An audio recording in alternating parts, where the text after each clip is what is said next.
अमरावतीमध्ये भगवान जगन्नाथची भव्य रथयात्रा काढण्यात आली, जी भक्तांच्या अलोट श्रद्धेचे प्रतीक बनली।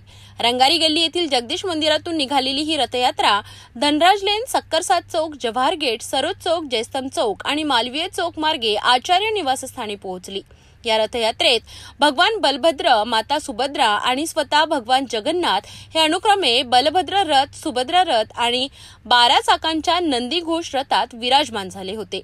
रथांना जोडलेल्या दोऱ्यांच्या सहाय्याने हजारो भाविकांनी जय जगन्नाथचा जयघोष करत मोठ्या श्रद्धेने हा विशाल रथ आचार्य निवासस्थानापर्यंत ओढला।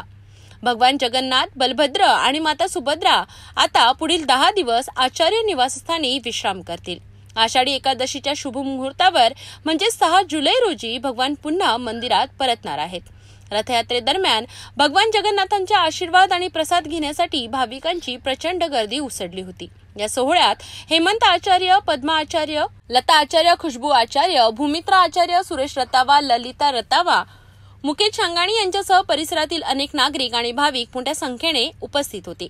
हा सोहळा अमरावतीच्या धार्मिक आणि सांस्कृतिक जीवनाचा एक अविभाज्य भाग आहे।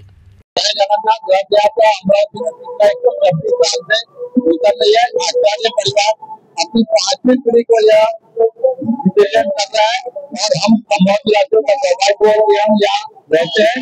यह जगन्नाथ यात्रा जगन्नाथ टेम्पल में जिस तरह से निकलती है उसी तरह से निकलती है। लोग इसे देखते हैं। यह जगन्नाथ मंदिर से आचार्य के भवन में जाके रुकती है और यह पिछले 125 साल से और चल रही है। इसे अभी यहाँ के ट्रस्टी आचार्य परिवार हेमंत जी आचार्य, पद्मा जी आचार्य, लता जी आचार्य इसे संभाल रहे हैं और उनका 5वीं पीढ़ी दल्लू आचार्य भी इसके अंदर शामिल हो चुका है। यह भगवान की असीम कृपा है अमरावती वासियों के लिए। अवर्धित यानी नॉन स्टॉप 126 साल से यहाँ है। जय जगन्नाथ, जय जगन्नाथ।